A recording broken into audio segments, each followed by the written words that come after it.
Bismillahirrohmanirrohim. Assalamualaikum warahmatullahi wabarakatuh. Segala puja dan puji hanya bagi Allah Subhanahu wa Ta'ala, yang menggenggam segala takdir dan mengatur tiap helaan nafas umat manusia serta menetapkan segala kejadian.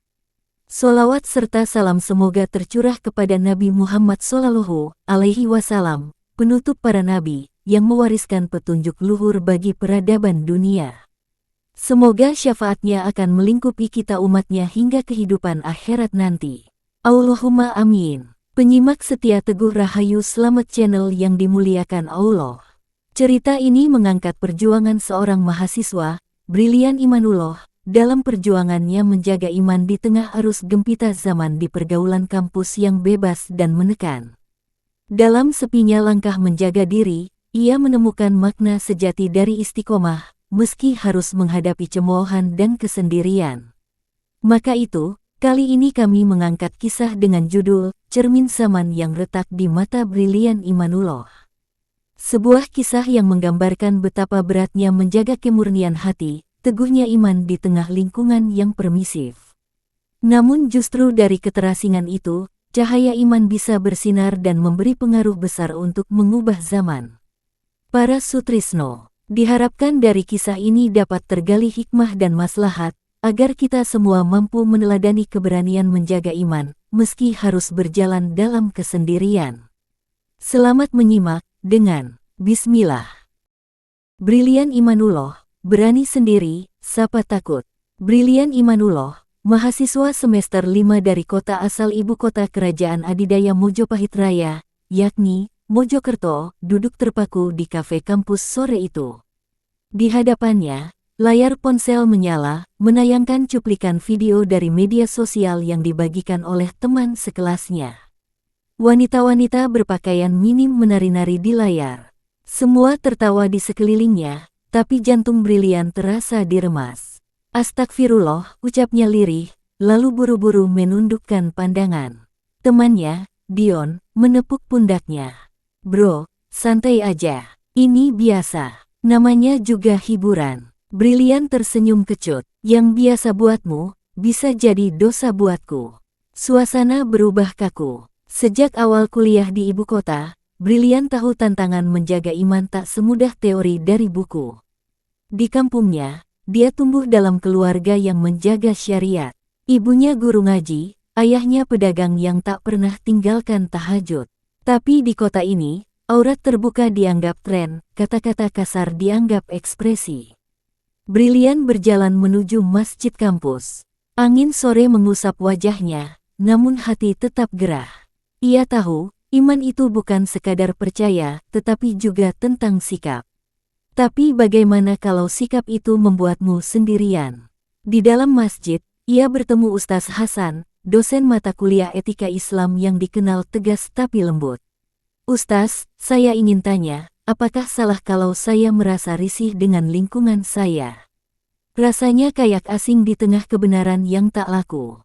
Ustaz Hasan tersenyum. Brilian, risihmu itu adalah kerja iman. Kalau kamu biasa saja melihat yang salah, itu yang bahaya. Brilian termenung. Kata-kata itu bagai air menyejukkan luka batinnya. Iman itu menentukan standar kita. Bukan tren, bukan mayoritas. Tapi hubunganmu dengan Allah. Malam itu, Brilian membuka Al-Quran. Surah Al-Hujurat ayat 11-12. Wahai orang-orang yang beriman, kalimat itu menghujam. Ternyata Allah berbicara bukan kepada semua manusia, tapi kepada yang beriman. Ketika mayoritas menganggap dosa adalah hiburan, akankah Brilian tetap bertahan pada jalan iman? Mata yang menunduk, lisan yang terkunci. Hari-hari berikutnya, Brilian mulai menjaga jarak dari obrolan yang tak sehat. Grup WhatsApp dipenuhi gibah, komentar sinis, dan candaan bernada syahwat. Ia diam. Satu persatu temannya mulai menjauh. Bro, kamu makin alim ya sekarang, sindir Widi, teman seprodinya. Brilian hanya tersenyum. Hatinya sakit, tapi ia sadar, iman kadang harus membuatmu berbeda. Bahkan terasing. Di suatu siang, Brilian menonton video ceramah di YouTube. Tiba-tiba muncul iklan yang menampilkan wanita berpakaian ketat. Spontan ia memalingkan muka, lalu beristighfar. Astagfirullah. Ia terdiam. Kali ini, bukan hanya lisannya yang beristighfar, tapi matanya juga tunduk. Dulu, dia sering menyangka istighfar cukup diucapkan. Kini dia paham, istighfar sejati adalah ketika seluruh tubuh menolak bermaksiat. Malamnya, ia bertemu lagi dengan Ustaz Hasan. "Ustaz, saya makin dikucilkan. Bahkan dianggap munafik. Tapi saya hanya ingin menjaga iman saya." Ustaz Hasan menepuk bahunya. "Bukan kamu yang berubah. Mereka yang belum kenal iman. Kalau kamu tetap menjaga lisan, pandangan, dan hati, kamu bukan sok suci, kamu sedang membuktikan bahwa iman itu hidup." Brilian tersenyum. Kata-kata itu menjadi energi. Keesokan harinya, ia menulis di jurnal pribadinya. "Iman itu bekerja otomatis jika hati bersih. Kalau mataku tidak berpaling saat maksiat, berarti ada yang salah dengan hatiku." Mampukah Brilian terus menjaga hati saat ia mulai kehilangan teman, tekanan dan godaan di ujung ujian? Suatu sore, Brilian dipanggil ke ruang dosen. Dosen pembimbing organisasi kampus memintanya mundur. "Kami dapat laporan, kamu terlalu kaku dalam bergaul. Tidak fleksibel bergaul dengan rekan putri, terlalu menilai." Brilian terdiam, bukan karena takut, tapi kecewa. "Saya tidak pernah menilai, Pak. Saya hanya menjaga pandangan dan tutur kata. Tapi kamu membuat suasana kaku jadi tidak nyaman, Brilian. Dunia nyata butuh toleransi." "Masya Allah," kata itu mengguncang sangat kencang. Di lorong fakultas, Brilian duduk termenung. "Ya Rob, benarkah iman membuat orang lain tidak nyaman, atau sebenarnya mereka yang tidak nyaman dengan cahaya iman?" Saat azan berkumandang, ia beranjak. Sujudnya malam itu lebih lama. Ia menangis. "Ya Allah, aku hanya ingin Engkau ridho. Meski semua menolak, asal Engkau terima." Dalam sujud itu, ada kelegaan yang tak bisa dibeli. Ia teringat hadis Rasulullah. "Barang siapa mencari keridhoan Allah walaupun membuat manusia murka, maka Allah akan ridha padanya dan membuat manusia juga ridha kepadanya." Hadis riwayat Tirmidzi. Akankah Brilian menyerah saat iman membuatnya dicap sombong dan tidak toleran? Pelangi setelah istiqomah. Brilian tak menyangka panggilan itu datang. Dosen yang dulu menganggapnya terlalu kaku, kini memintanya jadi narasumber kajian mahasiswa baru. "Kami butuh contoh nyata, bukan yang lantang, tapi yang hidupnya selaras nilai." Awalnya ia menolak. "Saya bukan aktivis. Saya hanya menjaga diri." Tapi dosen itu tersenyum. "Justru itu. Kamu kecil tapi konsisten. Itulah yang besar." Hari itu, di aula kampus, Brilian berdiri di hadapan ratusan mahasiswa baru. Bukan sebagai ustadz, bukan sebagai pemimpin organisasi, melainkan sebagai saksi iman yang bertahan dalam sepi. Ia hanya berbagi kisah. "Saya bukan orang suci. Saya juga tergoda. Tapi saya ingin jujur pada Allah. Kadang kalah, tapi tak ingin tinggal dalam dosa." Suasana hening, tak ada yang tertawa. Bahkan beberapa terlihat menunduk, terharu. Setelah sesi, seorang mahasiswi mendekatinya. Mata sembab. "Mas, saya dulu pakai baju terbuka. Tapi lihat panjenengan, saya malu. Saya ingin belajar jaga diri." Brilian menahan tangis. Ia hanya tersenyum, lalu berkata, "Bukan karena saya, tapi karena Allah menyentuh hatimu." Hari itu, ia sadar istiqomah itu menular. Bukan dengan suara keras, tapi dengan hidup yang selaras iman. Yang dulunya dianggap terlalu kaku, kini jadi lentera bagi yang haus arah. Terkadang, istiqomah tak dilihat hari ini. Tapi saat iman jadi cahaya, hati-hati yang gelap pun ikut menyala. Doa ibu dari Mojokerto. Usai jadwal padat kuliah dan tanggung jawab organisasi, Brilian memutuskan pulang ke Mojokerto. Rumah sederhana itu menyambutnya dengan kehangatan yang tak pernah berubah. Aroma kembang kantil dari halaman, lantunan ngaji anak-anak sore, dan suara lembut ibunya yang sedang menyuapi adik kecil di musala belakang rumah. Ia melangkah pelan, mencium tangan sang ibu lalu memeluknya lama. hangat, sehangat pelukan surga yang ia rindukan. "Nak, kenapa wajahmu kini lebih bercahaya?" tanya ibunya, menatap penuh cinta. Brilian tersenyum samar. "Mungkin karena doa ibu tak pernah putus." Sang ayah yang duduk di balai bambu ikut bersuara, "Kata orang, anak muda itu harus tampil, harus gaul, harus lentur dengan zaman. Tapi ayah dan ibu cuma ingin satu, anak kami selamat dunia akhirat." Brilian menunduk, air matanya luruh. Selama ini, ketika di kampus ia merasa sendiri, dijauhi, disindir, bahkan dianggap kaku, ternyata ada tangan-tangan yang diam-diam menopangnya, doa dan cinta kedua orang tuanya. Malam itu, ia kembali masuk ke kamar lamanya. Sebuah sajadah lusuh masih terlipat rapi.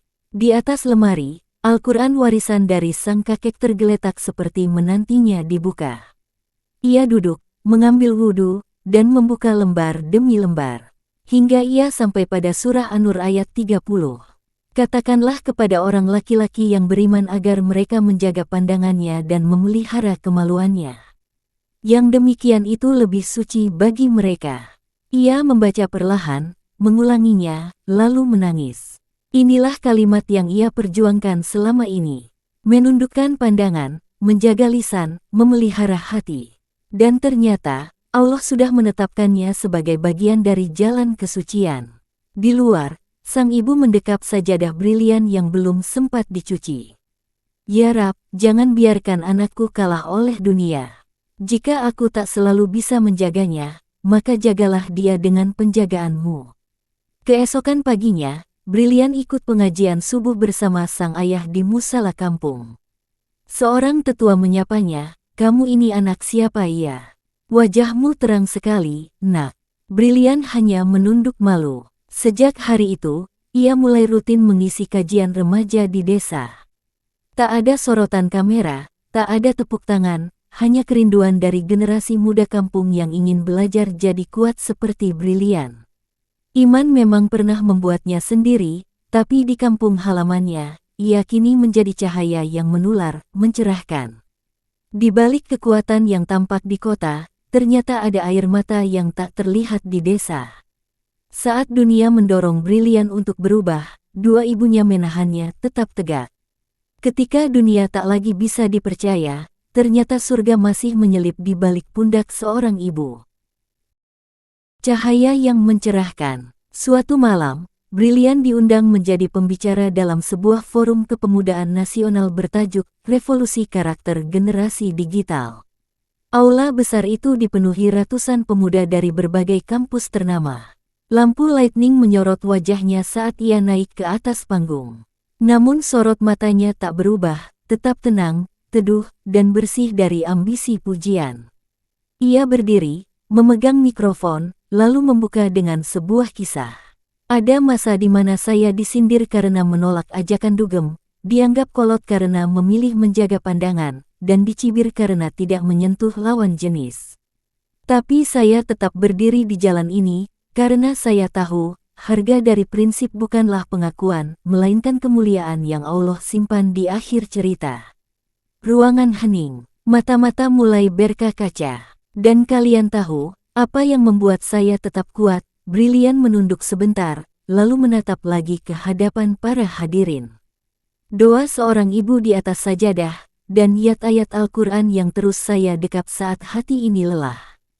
Beberapa peserta mulai menangis. Tak disangka, anak muda yang dulu dianggap tidak gaul itu, kini menjadi panutan nasional.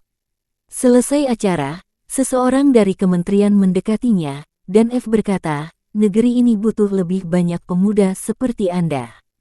Bukan hanya pintar, tapi kokoh di atas iman." Namun Brilian hanya tersenyum, lalu menatap langit malam di luar gedung, seolah berbicara dalam hati. "Bu, ayah, anakmu bukan siapa-siapa, tapi semoga setiap langkahnya mencatatkan ridha kalian dan ridha Tuhan." Malam itu, postingan media sosial dipenuhi kutipan dari pidato Brilian. Tapi ia memilih diam, mematikan ponselnya, lalu kembali menyalakan lampu kecil di kamarnya. Di sana, ia menulis kembali impian-impiannya, bukan untuk dunia, melainkan untuk hidup yang berarti. Banyak yang pernah menertawakannya saat ia berbeda. Tapi kini, banyak yang diam-diam ingin seperti dirinya. Dunia tak pernah memberi ruang untuk hamba yang lurus, kecuali saat hamba itu bersinar tanpa pamrih. Beranilah, meski sendiri menjadi cahaya, kendati dalam lautan kegelapan, sebab satu cahaya yang istiqomah akan mampu menyalakan ribuan jiwa.